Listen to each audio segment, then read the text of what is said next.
Okay, guys, follow. Okay, got it.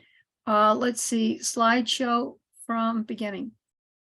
I think I have, let me get this all positioned right. I think that is the slideshow.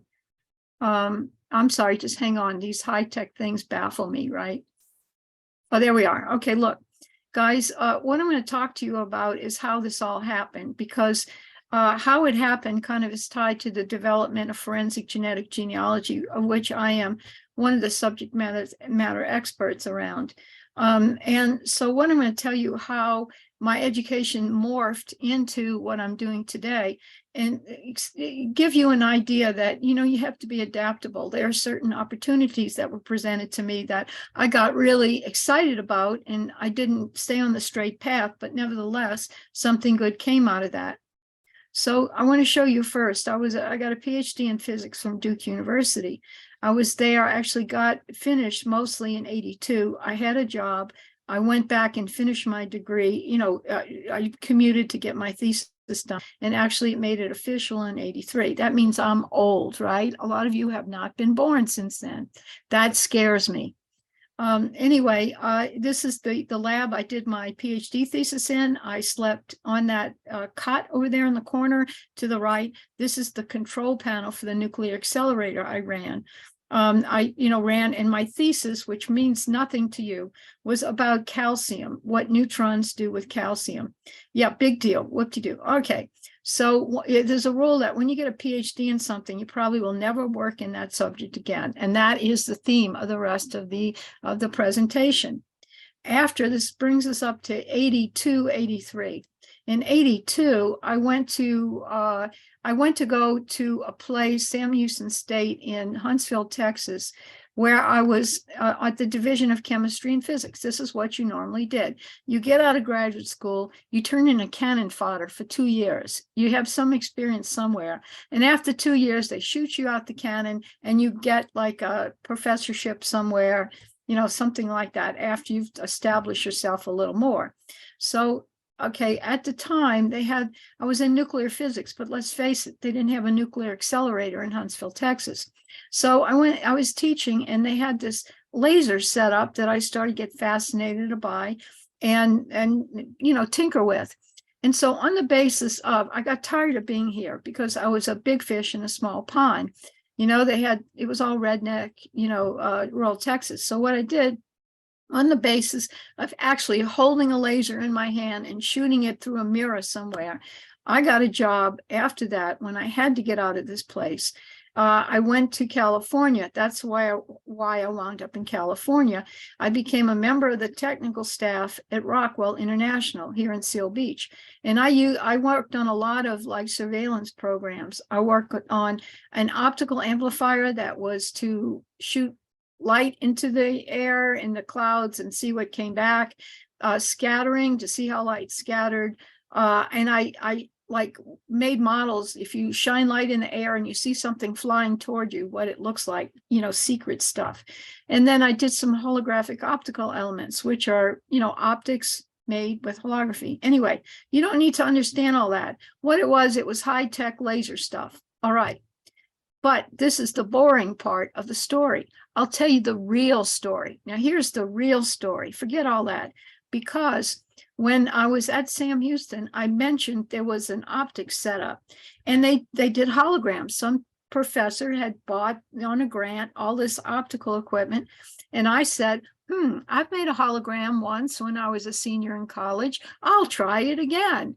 And so I got really fascinated I just fell in love with holography. It was physics, it was chemistry, it was psychology, it was perception, it was artwork, it was everything all rolled into one. So I would spend a lot of time up in the physics building at midnight on Friday trying to make holograms, because when you do this, everything has to be stable within a wavelength of light. And you're not going to do that on the 5th floor of the physics building, even if it's midnight. So I made a very large amount of dimograms. I was excited, but they were dim. They were horrible. Yet I was hooked.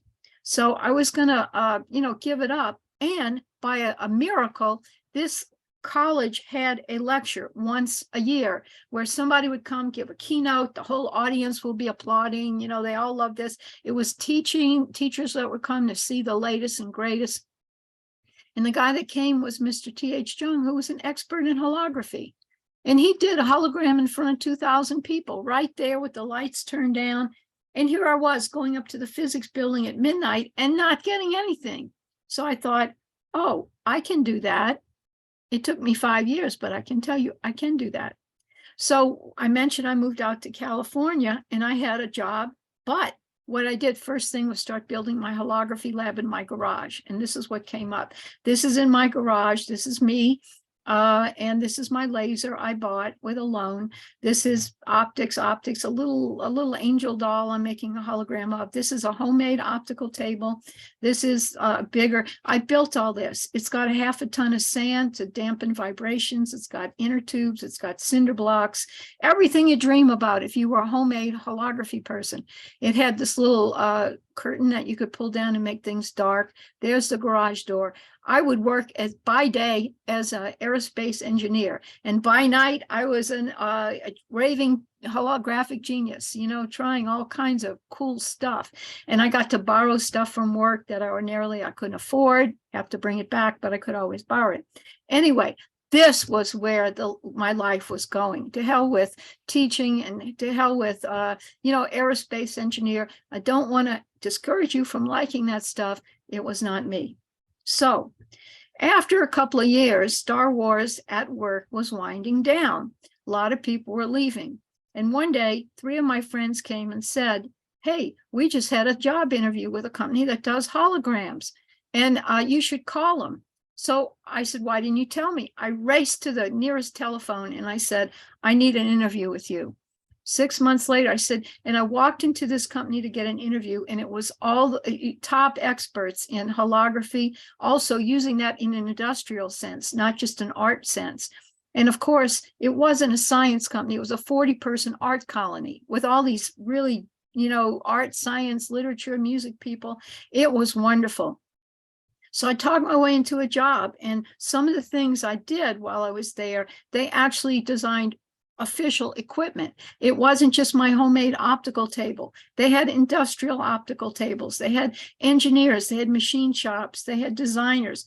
And they did holography, but in an industrial sense. This is a unit I helped design and build for them. And it was to examine the TOW missile warhead, to use holograms to make sure. It's called non-destructive testing. Here's a TOW missile warhead. You see these 2 squares here? These are mirrors. I'll show you. Here is the optical table to prevent vibrations. It's floating on air. Here's the control with the little camera. I'm going to show you a better picture of this. This is me and the system I designed. Here are those 2 big mirrors. Here's the TOW missile warhead. Here's the camera that's going to show the picture on the control panel. I built this and flew to Iowa and installed it because what we did was we looked at pretty pictures like this. And what this is you do a hologram of the real thing and you leave the real thing in place. And if you take the real object, like this case, the TOW missile warhead, and you heat it, it'll breathe, it'll expand. And so when it expands, you start to see the difference between the hologram and the real thing, because the hologram's not going to move, but the real thing does, and you can start to see defects. So if you can do this, you can see where things went wrong in the manufacturing process. You don't have to take some out. If there's, let's say in the old days, if they're 100, they'd fire 2, and if 2 went bad, they'd throw the whole 100 out. But in this case, they could look at every single one of those 100 and not destroy them if they were good. It's called non-destructive testing. So I did that. Here's another thing. As I was there for a couple of years, I became the principal investigator on the NASA light laser. This was the first laser on the space shuttle. A lot of people had left, and basically I survived my way to the top. This was the first, it was meant, here's sort of an artist's rendition, to shine lasers on cloud tops, get the light that's scattered back, and do environmental studies on what chemicals were in the clouds. It was 3 color, it was really fancy, and I served as, first we had sort of a just thrown together version, Then we had one on an optical table, and then we had it compacted and made light and small so it could fly. And it was space instrumentation, and it went in the cargo bay of the space shuttle. So after I did that for a while, this company had been sold in the meantime. It went downhill. So in 1989, I was laid off in spite of all this. And I founded my own company called Rice Systems. The reason I said Rice is after my name. My mom's name was Rice, her last name. However, I wanted to do international work, and I figured I needed a name like this because everybody in the world, no matter what language you speak, knows what rice is. And my name Fitzpatrick is very complicated for Oriental people to pronounce. But I remember sitting at a table with Japanese, Korean people. They didn't have a word of English, but they knew what rice was. So a lot of people would call me Dr. Rice, which was okay. So immediately in 1989, when I had my optics lab, right? I didn't have to buy any equipment. I had it all there already. That was my hobby. Now it was my career. I started writing small business innovative research grants, proposals for grants. The company Spectron did a lot of this, so I kind of picked up on it. And immediately I started winning contracts to do work in my garage for the military. My first contract was with the U.S. Army Aviation Systems Command, and it blah, blah, blah, metal matrix composite, non-destructive testing and high performance aircraft engines. You get the idea that this was not something that was usually done in someone's garage. We were looking at the materials that went into high performance aircraft to make sure the manufacturing process didn't have any defects in it. Here's that's a piece of composite material there. That's my camera again, blah, blah, blah, very bad picture, but this was made in my garage. This was 6 months long, $50,000, and I started winning a series of these. My company lasted for 16 years. Here's some other stuff I did. I did leak testing on cardiac pacemakers. These are calibrated leaks. I forget the units. It's like cc's per microsecond or something. And so what we did, like I said before, you take the real thing, you take a hologram, and they would be overlapped if you didn't move anything.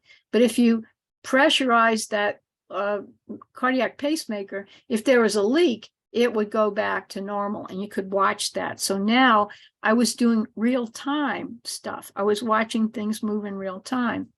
Another thing we did was our famous gyroscope on a chip. At that time, gyroscopes were big things. They had fibers wrapped around a spool. You don't have to know how they work. You just got to know it was fibers wrapped around a spool and they were big. So what we did was we took those fibers and we actually put them a waveguide. We put like a pipeline of glass. This is all glass. And you could put the light in one side, it would do the gyroscope stuff, and it would come out the other. And this was much smaller, lighter, and perhaps could have gone onto a plane with a lot less weight penalty.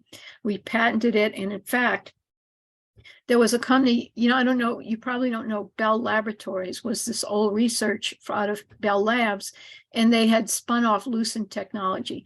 At that time, Lucent was adopting a few small companies that they saw promising technology coming out of. We were one of them. And they sponsored, this was kind of expensive to do, but they gave us a break on the price.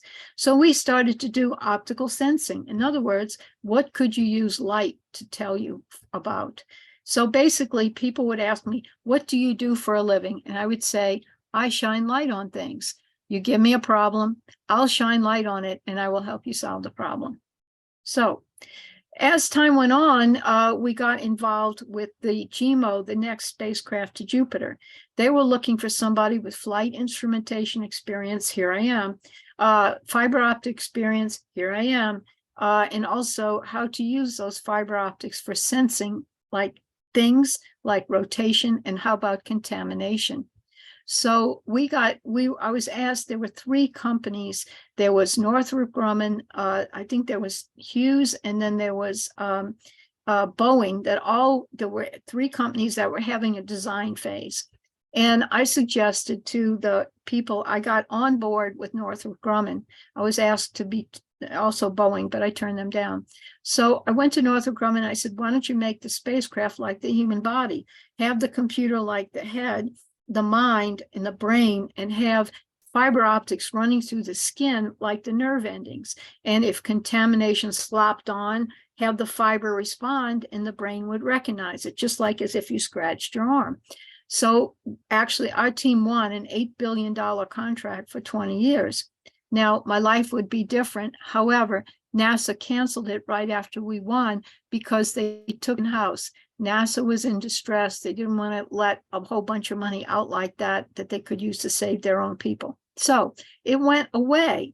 And when it went away, we thought, oh, well, maybe this whole rocket science NASA stuff isn't worth it. By then, we had contracted with NASA, the Department of Defense, Army, Navy, Air Force, the National Science Foundation, the National Institute of Neurological Disorders, Strokes, FDA, name a list. So at that time, we started a new era because in the 2005 or so, George Bush Jr. was president, and he was more of a big company guy. So the little companies were having trouble surviving. We even teamed with like Morton Theocal, big aerospace companies on our technology, and we would lose because somebody had a bigger brother. So in 2005, we were kind of out. We decided to close the company. And while the company had been going south, I had been working on a book called Forensic Genealogy. And I thought, this was just sort of a hobby of mine, genealogy was. And my partner and I thought, well, we'll close the company. We'll spend, a little bit of time deciding what to do. And then after we're, to get everything in place, we'll open another rocket science company. And we'll publish this book in the meantime, just to have something to do. So I had a contract with a publishing company to do this book. And right when the company was closing, they canceled the contract, saying that forensics was passé. And that had taken me 3 years to write the book, and they didn't want to publish it anymore. So I was really, really angry. The book was done. I had to do something with it. So I was, kind of down in the dumps. And my partner suggested we do it ourselves. We self-publish, but we opened a publishing company and did it. So it turned out that I became a publisher. So Rice Book Press is the publisher of Forensic Genealogy. Now, the day that the guys were selling the furniture of the company, the rocket science company, I went to my first genealogy conference in Portland, Maine, and I couldn't stop selling books. I thought, okay, this is just how I do things, but it turned out nobody else was doing it this way, and I was quite shocked. So the books flew off the shelf, and this became a new career. There was no going back to rocket science. It wasn't nearly as fun. So then, that was not the only book. We published this, sponsored by Family Tree DNA. On my website, I had quizzes every so often, every week. So we published a CD of the best photo quizzes. And then finally, one of the parts of the forensic book, identifying old photographs. So I learned so much about that I wrote a separate book on identifying old photographs. The dead horse. This is a famous picture, to me famous, of a man sitting on a dead horse at the intersection of 8th and Griffith in Sheboygan, Wisconsin in the 1870s. And using the clues in the picture, we were able to get down to one of two dates in the 1870. And it's really logical. It's not hat tricks. You can follow it. It's the shadows. It's the, other aspects, the other buildings and stuff. We got it down. And that is like the keynote in this book. So that was the subject. It was identifying old photographs. So at the time, I had a website. We were selling books, and I got contacted by a company called Hebron Investments. And what they were doing was they were, when you have real estate and you don't pay taxes on it, it goes into escrow in the state. And if you can get the owner to come and claim that property, there's some kind of business deal you can do with them to get the property back. And they would get a commission. The owner would get some money from that. So Hebron Investments hired me to find owners of unclaimed property. They said, forensic genealogy, you must be able to find people, right? And I said, well, I guess so. Well, is this for drugs? Is this for mafia? no. They said, we can't really explain, but. So I started doing this kind of work, and it was absolutely fascinating. This was 2006 to 2008. The rocket science company has closed. We were starting to sell the books, and this guy picked up on forensic genealogy. Here are some of the cases I worked on. There was a couple that owned land. This was all in Florida. Couple owned land in Florida.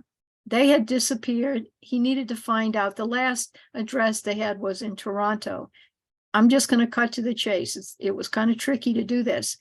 I found that the husband had died. The wife had lived in a care facility or just a retirement community in Toronto. And when I caught up with her, she had already left, but her best friend was still there. Her best friend gave me her phone number in Estonia. There was a couple in Caracas, and I found them 5 steps later. I count the steps in Israel. The story was the wife was actually from Egypt. Her family had moved to Caracas, Venezuela, and she went to high school in Caracas. She wound up moving with her husband. She got married before she finished high school. She wound up moving with her husband to Florida, where they had this property. And then when I caught up with them, they were living in Israel. Here's a French West Indies. A man living in the island died in the island of Aruba on vacation. He was really from the island of Guadeloupe. And I had to untangle all of that. And I found his widow living in France 12 hours later. It took me 10 steps. I did it. I stayed up basically all night to do this because of all the time zones I had to deal with. I really just couldn't leave it go, because when it got today here, it'd be closed on Friday somewhere else.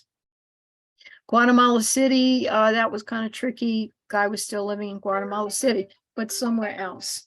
I'm going to turn this off. Okay. Sorry about that. Please go away. I get spam, and I get spam. Anyway, so sorry about that. They'll go away. Here's another one. France. This was really interesting. A man living in France. And I finally found him in Morocco about 2 steps later. And I happened to talk to somebody in the town where he lived that had his same name. And he said, well, I think that's my cousin. Let me ask my blah, blah. No, I said, I think I've heard of him.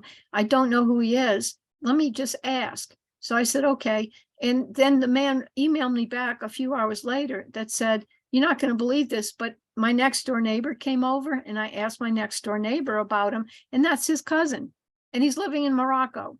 So I found him in Morocco. Very interesting.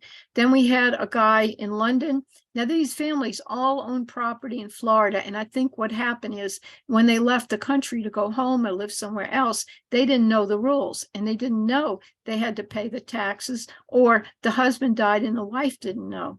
So in this case, this was a family in London. The last name and address was in London, and I found the family living in Lebanon. That was also very interesting because I called, it had a very unusual name, and there were only 3 people in the United States with that last name. So the only one with an active phone number, I called him. I said, are you that something, something, something family?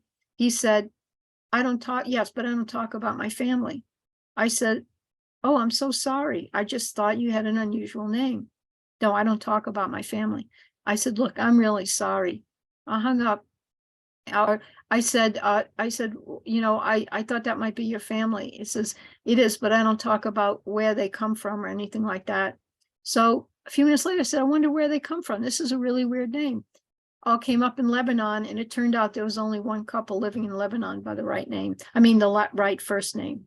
Anyway, so 2006 to 2008, I did 75 cases in 30 countries, and I got them all. So then I was contacted in the middle of all this international work. I was contacted by the Armed Forces DNA identity. You can see this is getting kind of interesting, I hope. And they contacted me about identifying a frozen hand in a glacier in Alaska that was evidently the victim of a military transport in 1948 that crashed. And this was the hand in the snow. It's really no snow. It's really hand in the volcanic rock, but it doesn't sound quite as sexy. So we call it hand in the snow. And the name, it was Flight Northwest 4422. It was a charter flight bringing some merchant mariners from Shanghai to LaGuardia Airfield in New York. And they went to a refueling stop in Anchorage, Alaska. And shortly after that, they flew right in a mountain and everybody was killed in the backcountry of Alaska. There were pilots, a couple of pilots in the 90s that took an interest in finding the wreckage. And then, long story, every time I mention a case, I could speak for over an hour on it. So I'm not gonna, you can go look this up or I can come back. This, when I jumped in, they contacted me that they had ruled out 25 out of 30 of the victims, and they were stuck because they were getting to those victims that didn't have very many living obvious family members. So I, jumped in. They were stuck on number 26, who was a cook named Ole Jacobson, a 19-year-old cook. And they couldn't find, they did genealogy, they looked in the census, but they're not genealogists, right? They like DNA experts. So somebody said, talk to Colleen, she'll help. I was actually in Guatemala at the time, went on the internet, I found Ole Jacobson, and the rest is history. I said, well, here he is, here's his parents. And I thought that was the end of it. However, Ole Jacobson, we got his family reference. What we're doing is looking for a family member we can compare the DNA in the hand to. And it wasn't Ole Jacobson. So I was watching, I became part of this research group, and I was watching as number 27, number 28, and 29 were ruled out. 30 was the last stop. And it turned out the man's mother was from Ireland, and we had to use mitochondrial DNA because that's what you do when you have degraded remains. I can explain later, just take it on my word. So that means we have to follow the female line, and his mother was from Ireland. Well, I have done Irish research for 40 years at the time. Long story short, bunch of miracles happened. I actually got on the phone with a man in a small village in Ireland that was a distant cousin of this guy along the maternal line, and we made the identification. Thank you very much, Colleen. This is our group. This was me. This was my partner. This is one of the pilots that did it. These are the fingerprint guys, and this is the DNA lady, Odile Ray. So then, because of my affiliation with AFDIL, I got involved with a bunch of other things. I helped identify the unknown child in the Titanic. Again, I could give a whole hour on that. The Amelia Earhart project, I actually found, it took me a year, and found the family reference for her navigator, Fred Noonan, because, and I have his DNA from his family reference in my freezer. So if they do ever find Amelia Earhart's crash site, and the DNA at that crash site does not match Amelia Earhart, one-stop shopping at my freezer here in Fountain Valley, California. That DNA goes up to the highest bidder. I'll see you all later in my private jet. Anyway, that's still in the future. They haven't found her anywhere, but I have the DNA of her mitochondrial DNA from her Fred Noonan's reference in my freezer. And I was also part of the Abraham Lincoln DNA project, which is on hold, but still ongoing. And another story for another time, but let's put it this way. If we're right, Barack Obama is not the first African-American Muslim president of the United States. Okay, I got involved in helping debunk Holocaust literary frauds. Surviving with Wolves was a story about a woman who was in Belgium, claimed she was a child survivor, went to go look to, it made this whole story up, and actually she was lying. She was actually, Catholic girl living on her grandfather's farm in relative safety. This one, Angel at the Fence, was about a man in a work camp in Poland. He claimed he survived because a little girl threw him an apple every day across the fence, and that gave him enough food to stay alive. Well, he claimed he survived, and then years later in New York, he went on a blind date, and oh my God, that was the same little girl. They got married, and they were celebrating their 50th wedding anniversary on Oprah, except the story wasn't true, and we debunked it right as the movie was getting ready to be made. Too bad. And then this one, The Mascot, was a story of Alex Kurtzum. He claimed he was a child in Belarus in 1942.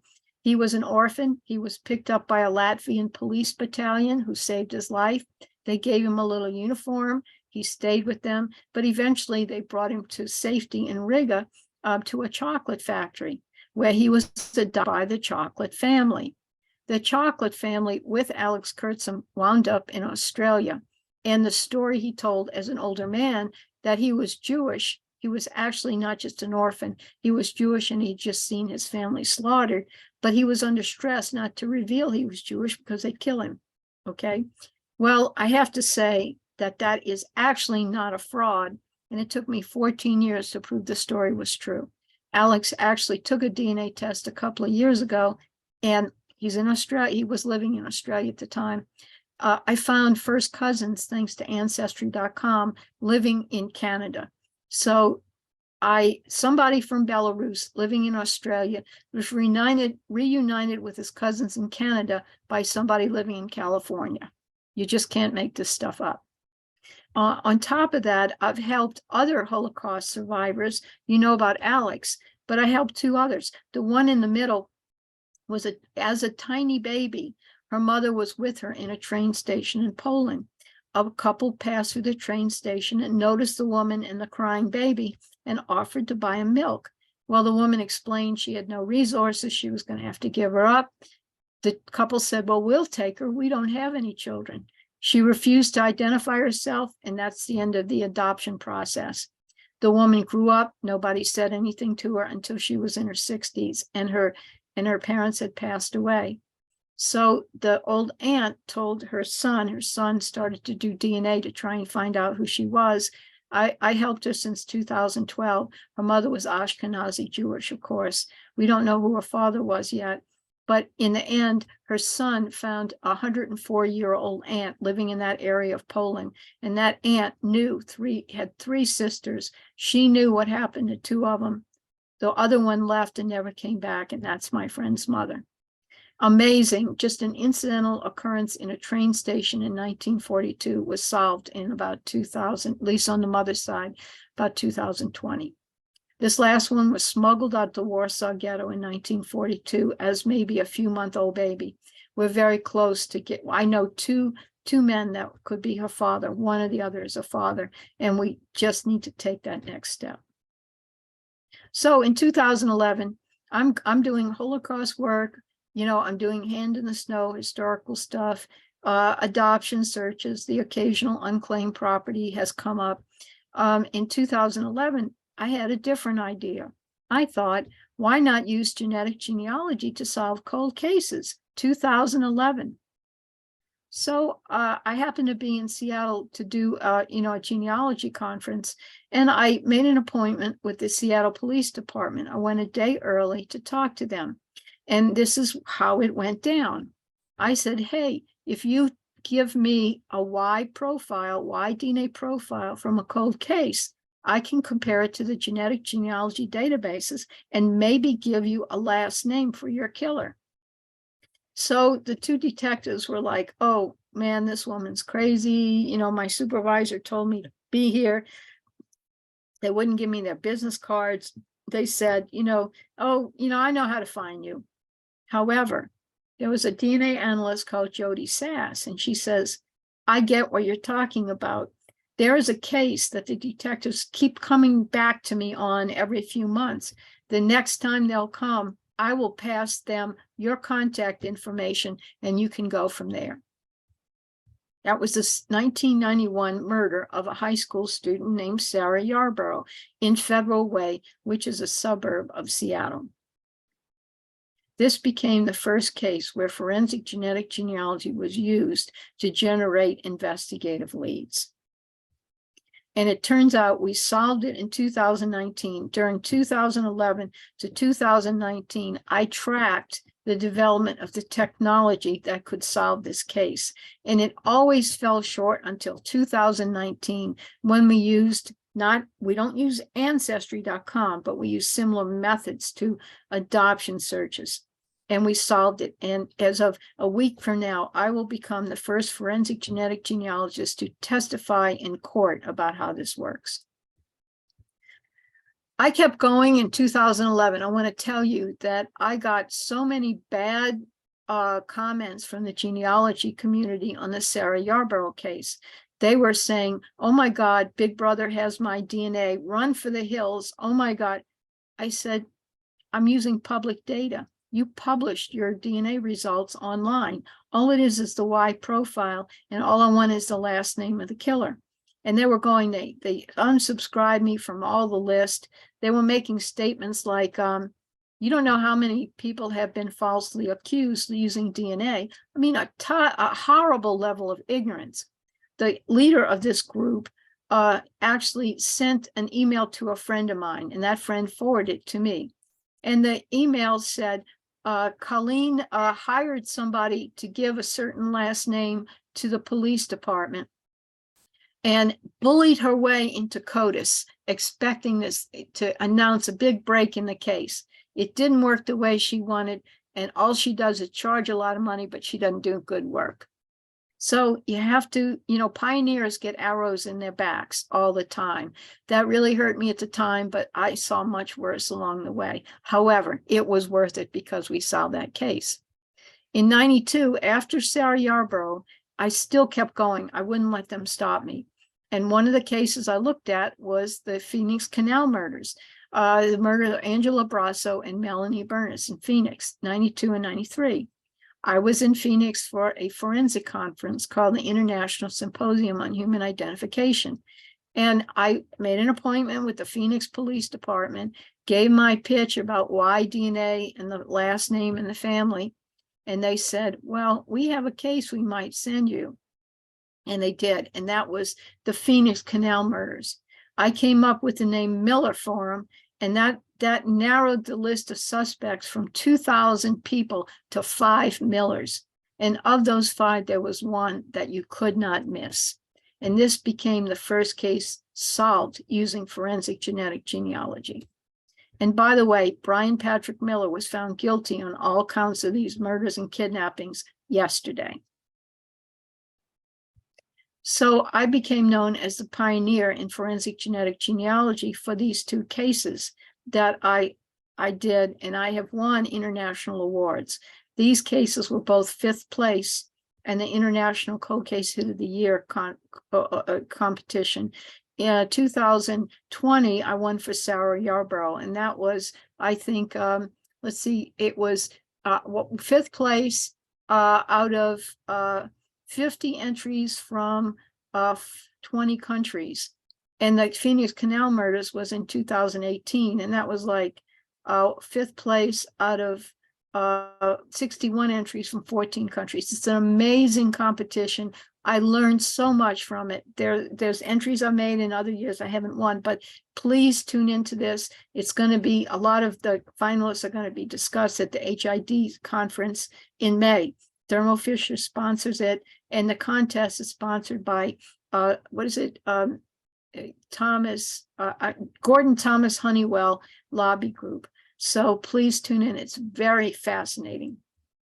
So then now I have done hundreds of cold cases by now. This is the one we did last year. We solved it. I solved it with a professor. This was the Somerton man from Australia. Again, I could spend hours on this case. This man was found dead on a beach in Adelaide, Australia in 1948. No tags in his clothes, apparently died by poison, which they could not detect in his system. Nothing went right. And when they did an investigation, nothing came of it. They buried the man in 1949 after the inquest. Before they did that, they did a death mask.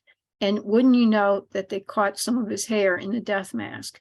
So a couple of years ago, about 10 years ago, the professor was allowed access to the death mask, and he removed some of the hair that was like in the middle of the bundles, so they hadn't been exposed to the chemicals of the plaster. And we used that to solve the case. This man was from a man named Carl Webb. He was from Melbourne. He had been traveling to Adelaide for, we don't know. He was separated from his wife. She divorced him later. We don't know if she had anything to do with his death, but no poison detected in the system. She worked her profession, her occupation, she was a pharmacist. And in the divorce decree, she talked about how they would fight and how he was so depressed and how she came home one day and he had swallowed 50 phenobarbital tablets. Now, where did he get them from? That was a prescription medication. Anyway, like I said, I could speak about it forever. Look up the Somerton man. It's also called the Tamanshud case, Tamanshud. This is a notable case we solved a couple of years ago, 1972. Oh, that's really, her name is Roxanne Wood. I forgot to change the name. Roxanne Wood was a woman living in Niles, Michigan. She was raped, stabbed, killed. You know, it was pretty bloody. Her husband was under suspicion for years.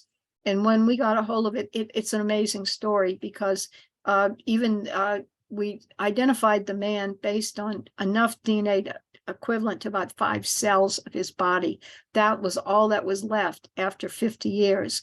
We had the tube of DNA we sent to the lab. It looked empty. And the lab was able probably to get 5 cells of the man's DNA from 5 cells of the man's body off the walls of the tube. And we solved it using that. Her name was not Julie Hanson, excuse me. It was 1982, and it was Roxanne Wood from Niles, Michigan. And everything went wrong in this case, because even after we identified the man, we found out that the police station had burned down with all the records for his prior arrest. Goes on from there. Able to locate the man, he had already been in prison.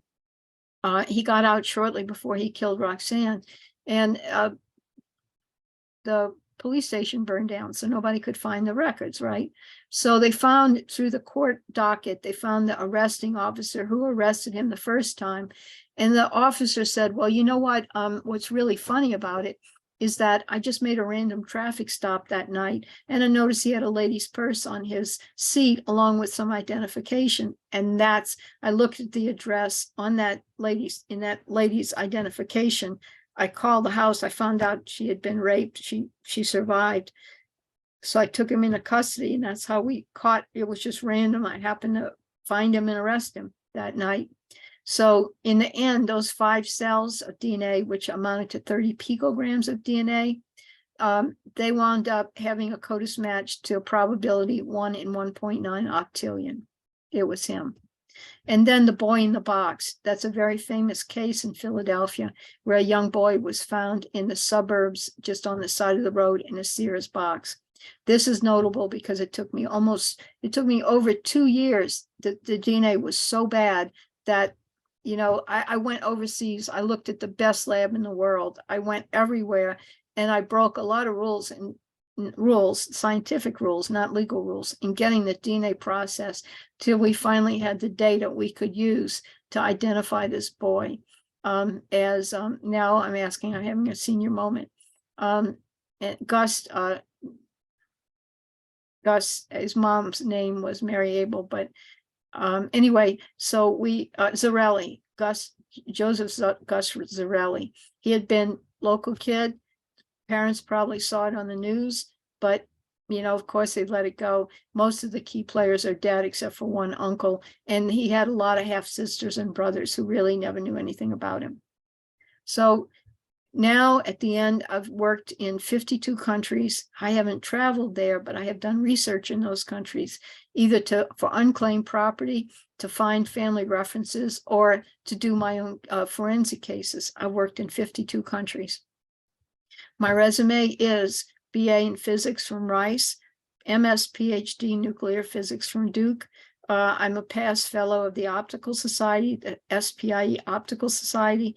I'm a member of the American Academy of Forensic Science. I'm also a member of, I forgot to put, the Australian Forensic Science Society, and I'm affiliate of the Victorian Institute of Forensic Medicine, Australia, and I'm a member of the Vidocq Society. So thank you for listening. Here is my contact information, and I'm open for questions.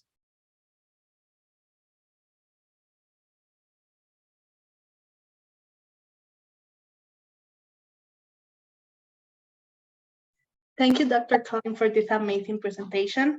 Now we're going to be accepting any question that you have. You can post it in the chat, or you can just unmute yourself and speak. So yes, we have about 10 minutes of questions. I have a question. What is your favorite part about your work as a forensic genealogist? My favorite part is solving the puzzle, and my favorite part is knowing that, say, tomorrow we're going to talk to the detective, or it's only a phone call away to give somebody great happiness. We solved a case. There will be a press conference on Monday of the coming week of a case we solved. It was unbelievable. But when we called the detective, we knew he was just dying to solve this case. We worked with him for 2.5 years, and all kinds of things happened.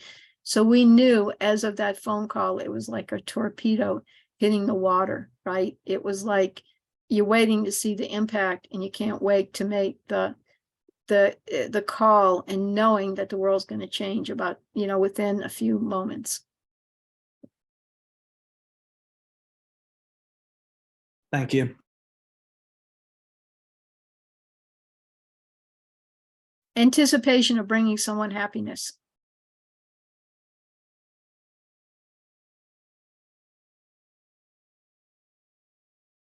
I have another question. Sorry.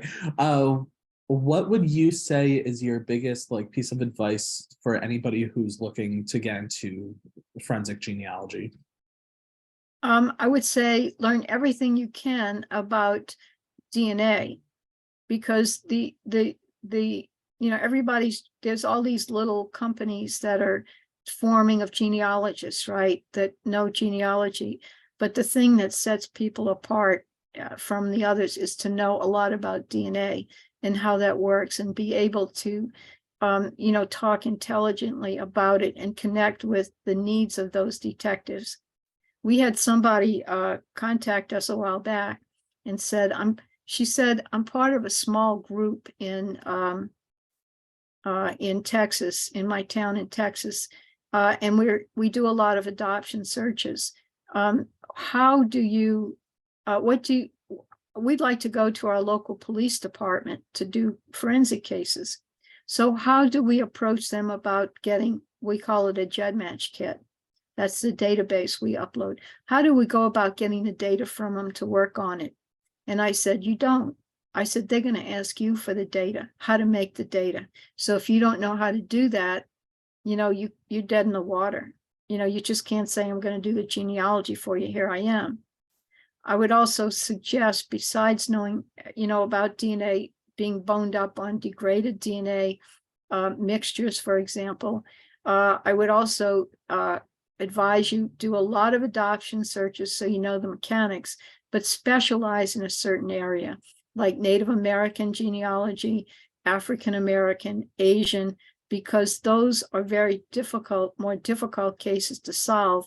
And if you get the facility to do that, you're in a much better position to get a job in the area than somebody that just does regular adoptions all the time. Thank you for that.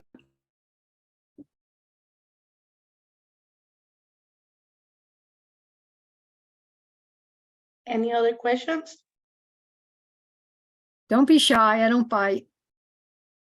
Is there something you wish you could have done differently, like in any case of anything that you've done before? Like looking back at it now, is there anything you wish you could have done more of or could have done differently? Yeah, there always is, because I've done so many crazy things. I've had a lot of shipwrecks. I would have trusted my own instincts more. I would have had maybe more confidence. I would have not been so upset about the attacks I have endured through the genealogy community, because I'm a pioneer. I would counsel younger people not to be afraid of that. Just trust in yourself. I come from a very dysfunctional family where I had almost no family support through all of this, but I made it anyway. I'm very proud of that.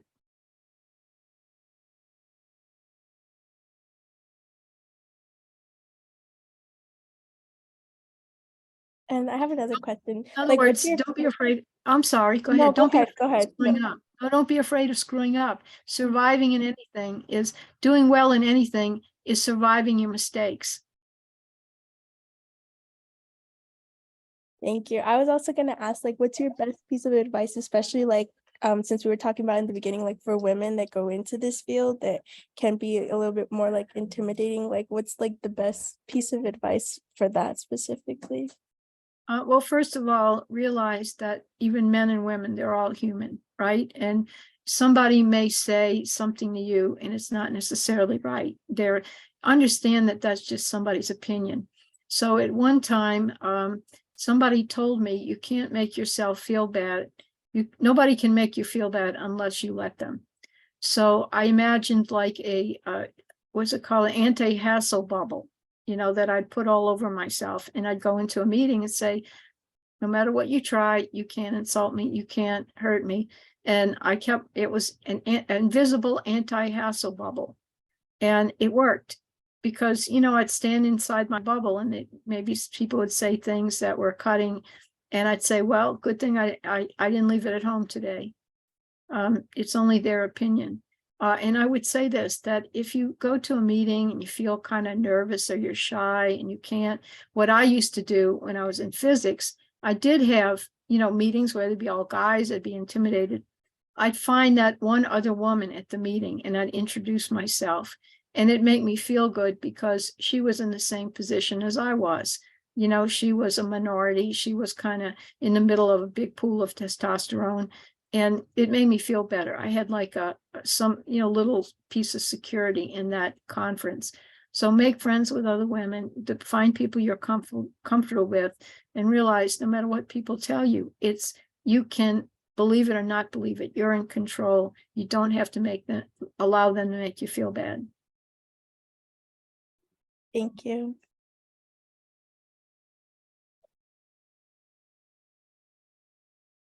We have a question in the chat. It said, what you can say to someone who is starting at her career in forensic, not just DNA? I think that the forensics is just so wide open.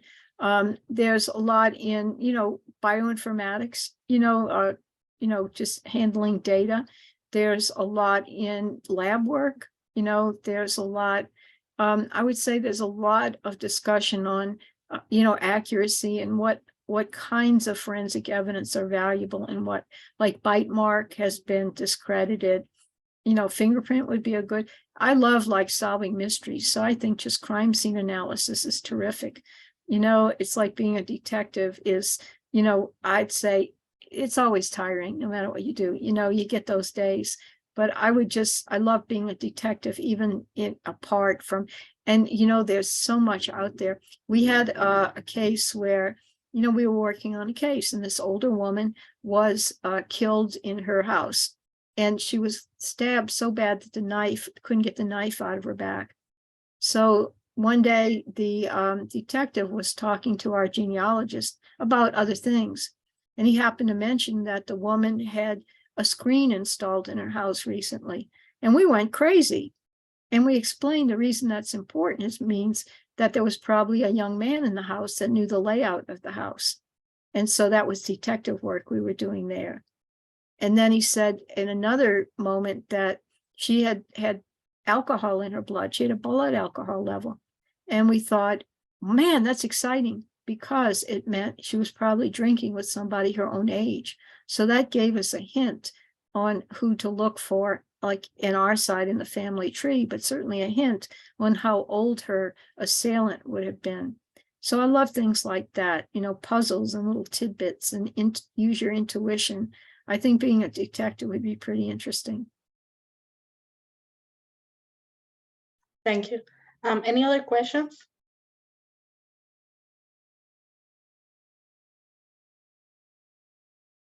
I would say, guys, be as open as you can to any kind of forensics. Go to AAFS if you can, American Academy of Forensic Science. Go and listen to every talk you possibly can on any subject. Forensic psychiatry, forensic odontology, forensic linguistics is amazing. I heard a talk on Ted Bundy's use of language. depending on whether he was, before he was really caught, he was very cocky in his language, like I did this and I did that and haha. And then in the middle, when he was arrested but not yet convicted, he was very diffuse and like wouldn't take responsibility, used sentences like I need to go to the store that day. If you don't use I, you're not taking responsibility, you're not taking ownership of your actions. And then at the end, when he was convicted and sentenced to death, he was very conciliatory. He used we all the time. So you hear all kinds of weird, interesting, go to the AAFS and just act like sponges. Thank you. So we are right on time. Thank you all for coming. Thank you, Dr. Colleen, again for coming and giving this amazing talk. Have all a great night. See you. Okay. Bye, Thank you. everybody. I enjoyed it. Thank Bye. you. Thank you. Thank you very much.